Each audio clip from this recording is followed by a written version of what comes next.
a lo que tenemos en el libro. Vamos a trabajar justamente con ese capítulo. ¿Qué capítulo es? ¿El de POC? El 18. 19. 18. 18 y 19. No, 19 es cáncer. 18 es el de POC.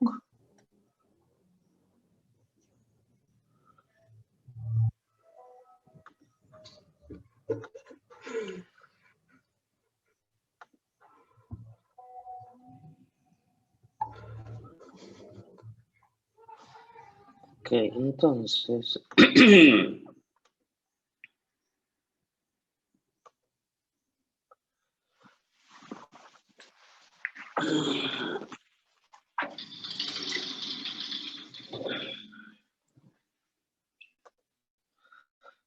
Ahí estamos.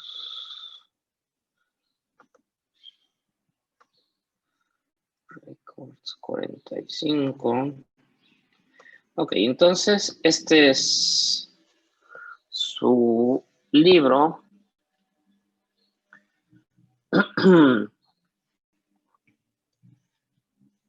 ¿Sí estamos viendo lo mismo?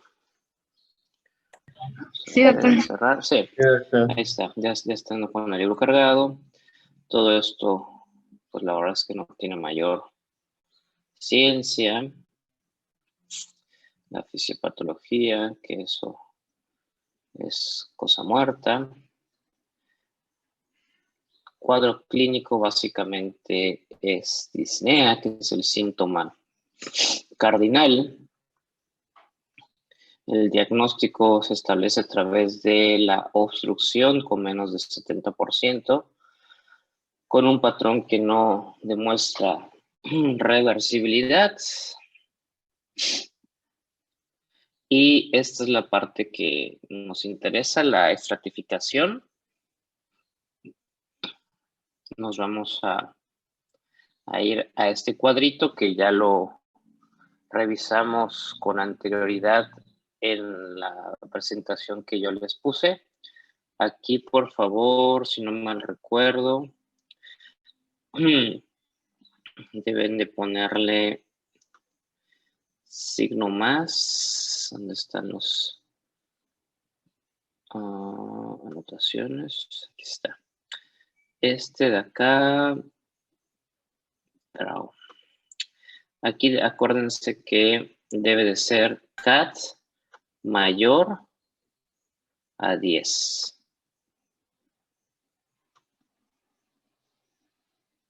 ¿Sale? Ahí en el texto, para que lo agreguen, cat mayor a 10. Y entonces, de este lado vamos a tener los síntomas valorados de acuerdo a las dos escalas que ya platicamos, la escala MRC, tanto 0, 1 quedarían en el cuadrante A o C, y con un MRC mayor a 2 quedarían en B o D. O bien, esto sí se los podemos dar dictado, les podemos decir un paciente que tiene disnea al realizar actividades mínimas como vestirse o cambiarse, ¿qué MRC le darían?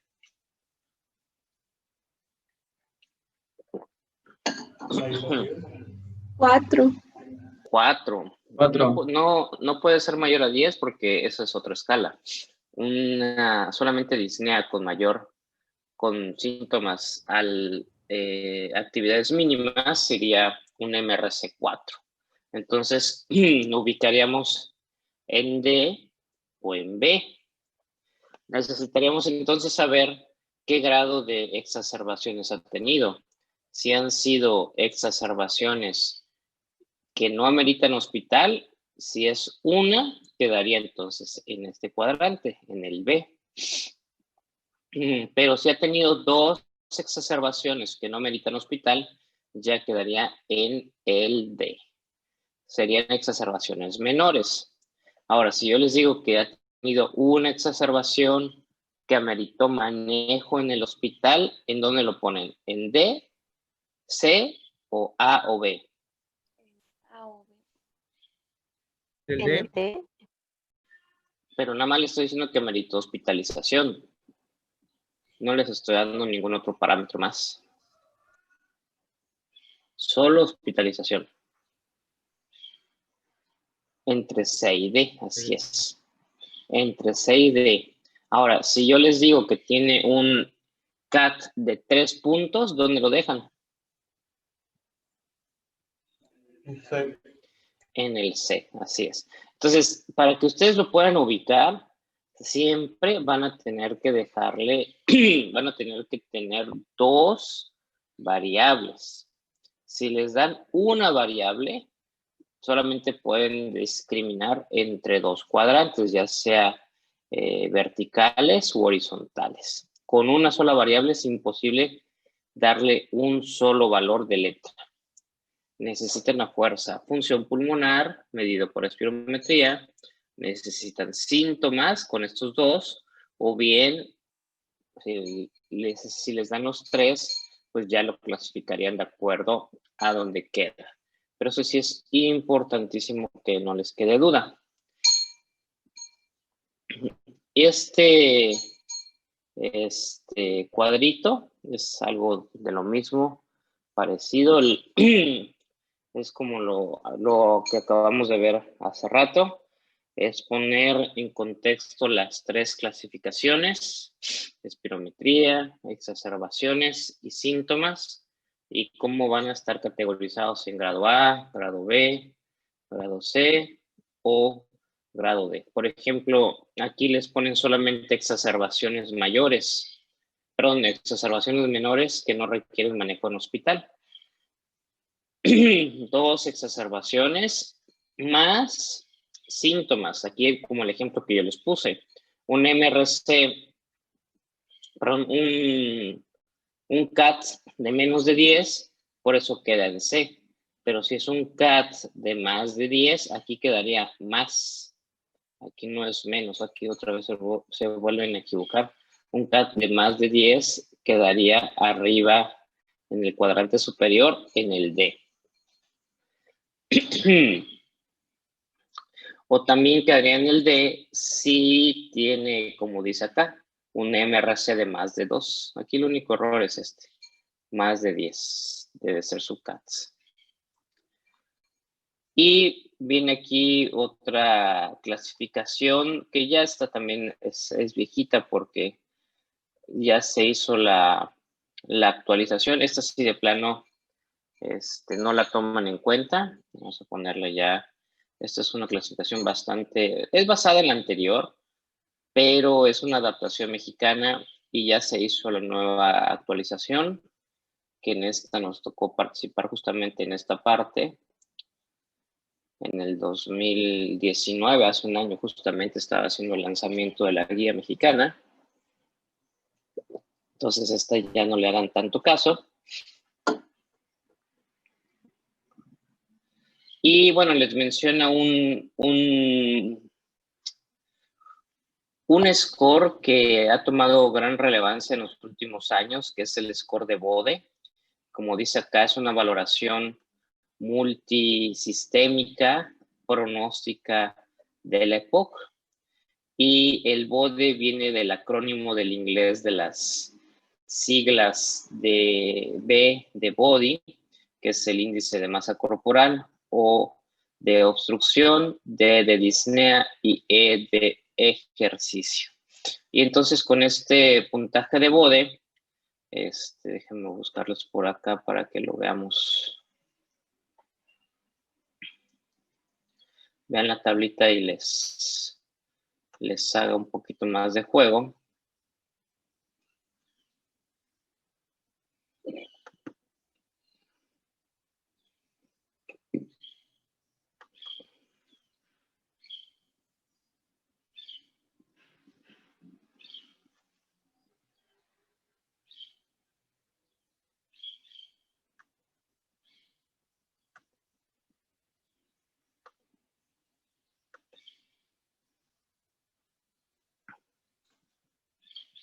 Ok, esta es la escala de Bode.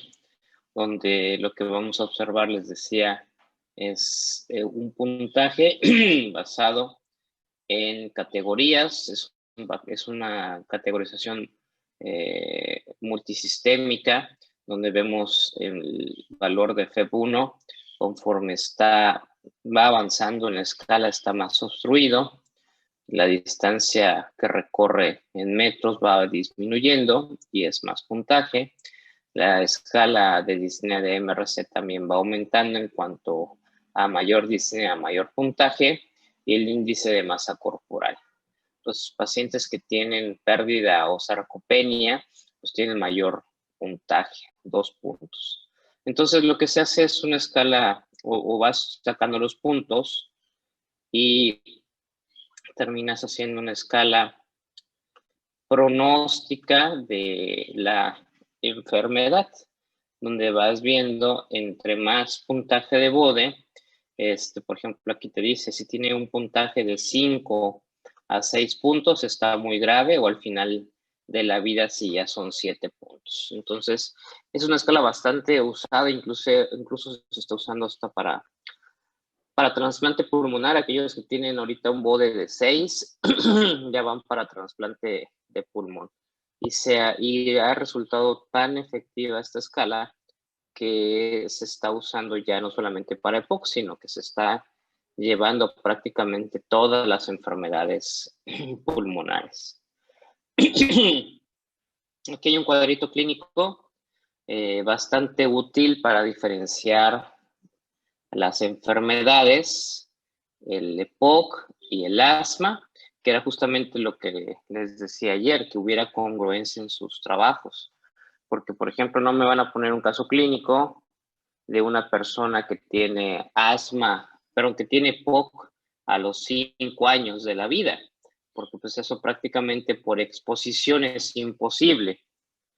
Pero sí generalmente va a ser posible en el asma, donde vamos a tener la enfermedad en prácticamente cualquier extremo o cualquier momento de la vida. Toda aquella que no empieza en la niñez se considera como asma de inicio tardío. Ya en la adolescencia o en la etapa adulta, en cualquier momento de la vida nos podemos volver asmáticos. Hay un ligero predominio del EPOC en hombres, aunque prácticamente las tasas son igualitas en hombres y mujeres ya. En asma no hay diferencias, aunque en la primera etapa, en la infancia, es un poco más alto en niños y después en la adolescencia son mujeres, se iguala, pero prácticamente son iguales. En EPOC no importa tanto el aspecto heredofamiliar. Si en asma encontramos antecedentes de alergia o de atopia prácticamente en algún nivel de la familia.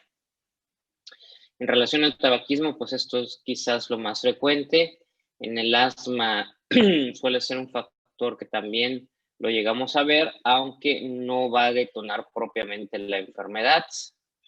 Y en el EPOC no suele haber enfermedades o comorbilidades que detonen la enfermedad, a diferencia del asma, donde sí se asocian rinitis, dermatitis, conjuntivitis, es decir, atopia.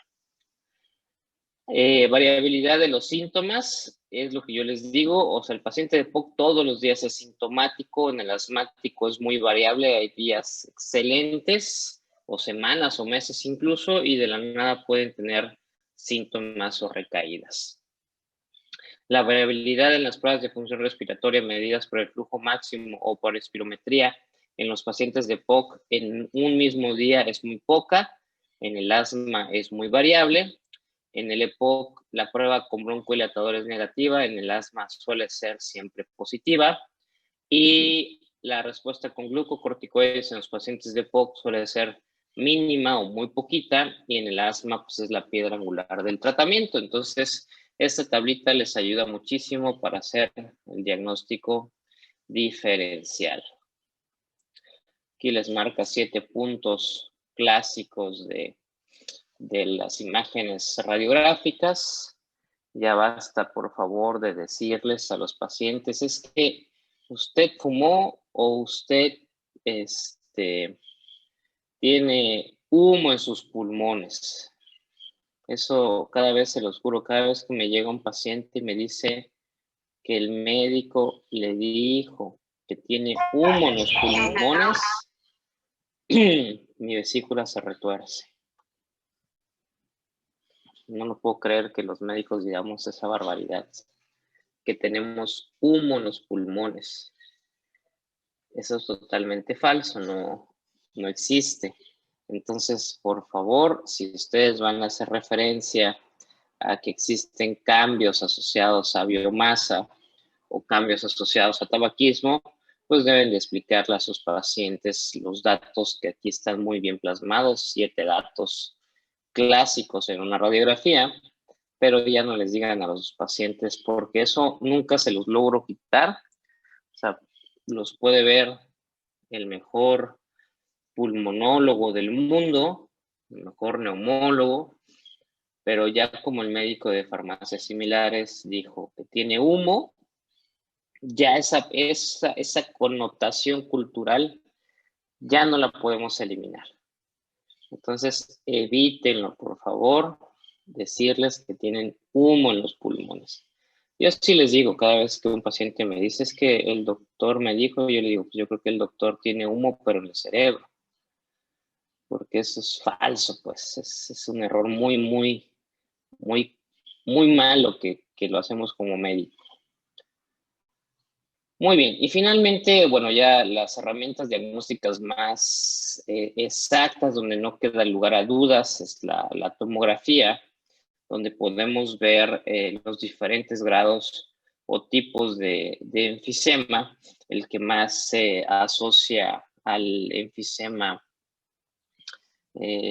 asociado al tabaquismo siempre va a ser el centro lobulillar, y va a haber algunos otros tipos de enfisema como el paraseptal y el panubulillar, que suelen variar en tamaño y localización, y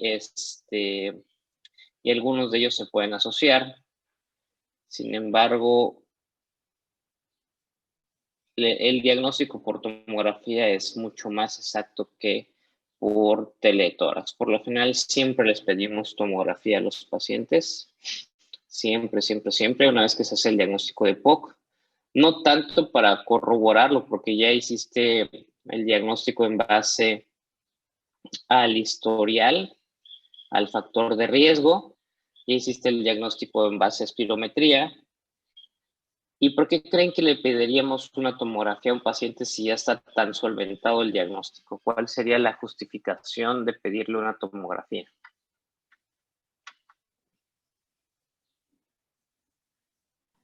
Para conocer la severidad. No, porque la severidad te la da la espirometría. Para ver si no hay una neoplasia asociada. Exactamente, para ver si no hay una neoplasia asociada. Esa sería la utilidad de hacerle el diagnóstico o de pedirle una tomografía al paciente. Porque acuérdense que el factor de riesgo principal para el cáncer de pulmón va a ser el tabaquismo. Entonces es no muy común, pero es factible encontrar cáncer de pulmón asociado a tabaquismo. Entonces, por eso solemos pedir la tomografía. Y bueno, nos vamos finalmente a la parte del manejo farmacológico. La base del manejo farmacológico, a diferencia de lo que marca en el asma, donde el tratamiento es a base de corticosteroides, aquí la piedra angular del tratamiento, como lo dice aquí el texto, son los broncodilatadores. Tanto para el manejo sintomático agudo, que serían los de rescate, salbutamol o la combinación con anticolinérgico, el ipratropio, o bien ya terapia de mantenimiento, como son sobre todo los beta 2 y los anticolinérgicos de acción prolongada, que serían los dos medicamentos o los dos grupos de tratamiento más usados. Y aquí les viene, acá están. El tratamiento va a ser a base de agonistas, receptores adrenérgicos. Aquí en este grupo de pacientes, a diferencia del asma, en el asma estamos hablando de gente generalmente joven que tolera bastante bien los medicamentos y si bien les puede dar taquicardia, no pasa de ahí. Algunos pacientes cuando les preguntamos a qué son alérgicos, la respuesta muy común es que dicen al salbutamol. Y luego les preguntamos ¿y por qué? Y nos dicen, no, pues es que el salbutamol me da taquicardia. Entonces, ¿qué opinan de ese comentario?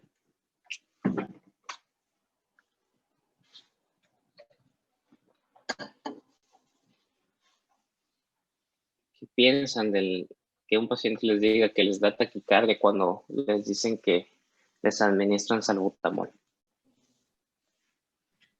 Pues no sería por una reacción alérgica, sería un simple efecto de el análogo de la beta adrenérgico 2. Así es, básicamente es un efecto adverso, no es una alergia. Entonces, en asma, los beta 2 adrenérgicos son muy usados, pero estamos hablando de gente joven, de gente de 30 años, o a veces niños, donde la taquicardia no representa mayor problema. Generalmente no hay cardiopatías tan graves en esa edad. Sin embargo, porque es mi comentario y la recomendación, en el grupo de pacientes de POC estamos hablando de gente de 60 años, donde las comorbilidades están a la orden del día. Casi todos a los 60 años o un gran número, quizás el 50% va a tener hipertensión o incluso ya va a haber tenido algún evento de angina. Entonces, el darle el beta adrenérgico de manera general en un paciente de POC a veces, no siempre, va a tener o va a requerir la vigilancia más estricta que en los pacientes con asma, donde un beta adrenérgico pues no va a pasar allá de taquicardia. Me ha tocado ver en salas de urgencias, no muy lejanos los datos, apenas hace 2 meses, un paciente que llegó con fibrilación auricular y disnea. Digo, esto ya fue el análisis retrospectivo del caso, porque se le tomó electrocardiograma y entonces llegó con fibrilación auricular, disnea, y evidentemente eso generó falla cardíaca, casi edema agudo pulmonar. ¿Y qué creen que le hicieron en sala de urgencias?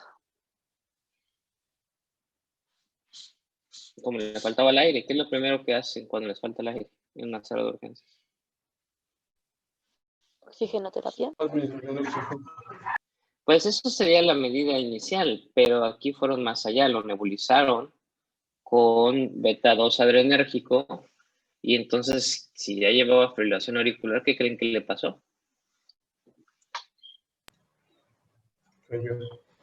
Pues más taquicardia. Terminó siendo edema agudo pulmonar y el paciente quedó intubado. Entonces, por eso les digo que los beta 2 adrenérgicos son un arma muy buena, pero a diferencia del asma, donde lo soltamos sin mayor restricción, en EPOC tienen o tenemos que tener cuidado con el tipo de paciente que manejamos. A diferencia, por ejemplo, de los antagonistas receptores colinérgicos, sobre todo a nivel de los M3, donde son bastante bien tolerados estos medicamentos sin mayor problema. Vamos a hablar un poquito más de ellos. En mi práctica personal yo siempre me inclino más por los anticolinérgicos por su perfil de seguridad. El único inconveniente, y que lo he visto, digo, yo creo que cerca de 5,000, 8,000 pacientes me ha tocado atender o darles un anticolinérgico. El principal efecto adverso que me ha tocado ver, y lo he visto solamente en 3 pacientes, es problemas de próstata. Entonces, y pues eso va a ser solamente en hombres, evidentemente. Entonces, pueden llegar a tener retención urinaria por su efecto a nivel de los receptores M o muscarínicos de la próstata y darles retención urinaria. Luego vienen las metilxantinas, que básicamente es la teofilina oral y la aminofilina intravenosa. El problema, y son drogas maravillosas, el problema de ellas es que el tope del efecto farmacológico está muy cercano al de el efecto adverso. Entonces, ese es el inconveniente de las metilxantinas. Son muy buenas, son broncodilatadoras, son antiinflamatorias, son antioxidantes, tienen muchos beneficios, pero el problema es que para que alcances esos beneficios estás a un escalón por debajo de los efectos adversos. Es decir, necesitas, incluso aquí en México no lo hacemos, pero regularmente en Estados Unidos o Europa se miden los niveles séricos de la teofilina para saber qué tan cerca estás ya del efecto tóxico. Que el efecto tóxico muchas de las veces es muy parecido a los beta-adrenérgicos. Entonces, es más difícil hacer la medicina en base a esta droga y la dejamos ya en el cajón de los medicamentos que ocupamos solamente cuando no obtenemos el resultado deseado.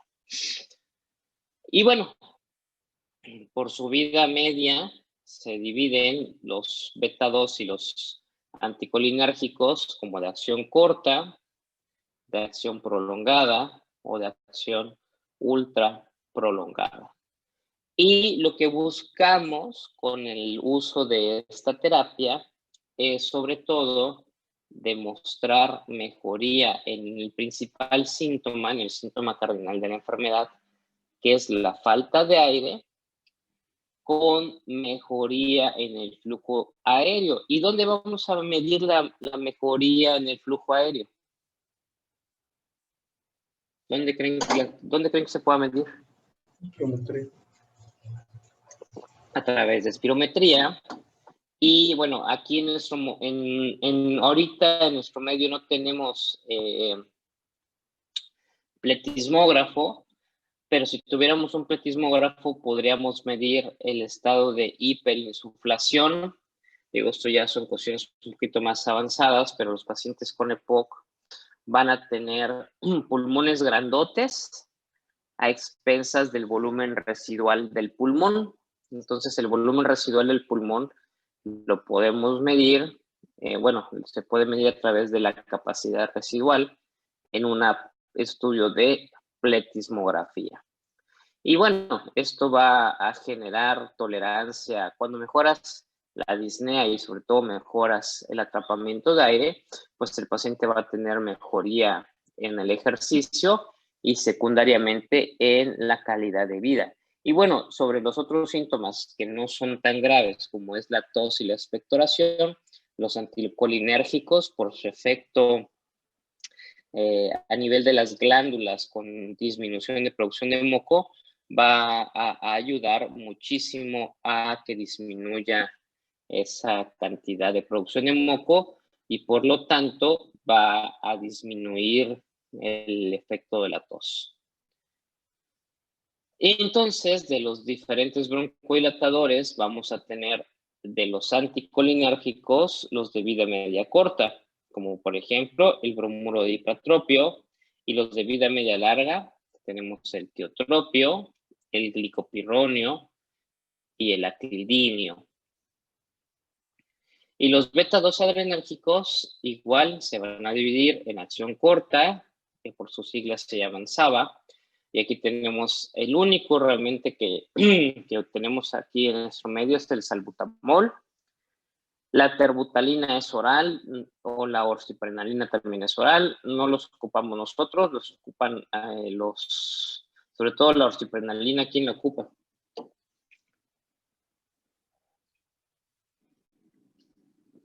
¿Dónde han oído el uso de la orciprenalina? No, doctor. En gineco. ¿No pasaron en gineco ya? No, todavía van a pasar. En Ya obstetricia. Lo ocupan bastante los ginecólogos. Ok, esto para darle tono al útero. Y los de acción prolongada, digo, entonces de la acción corta solamente nos quedamos con el salbutamol. De acción prolongada, los que ya revisamos en asma, que es el formoterol y el salmeterol. Y finalmente, los que tenemos de acción ultra larga, y aquí estamos hablando de acción larga con una vida media de 12 horas. Y los que tienen de acción ultra larga, y el indacaterol y el bilanterol, que tienen una vida media que les permite aproximadamente cerca de 12 horas.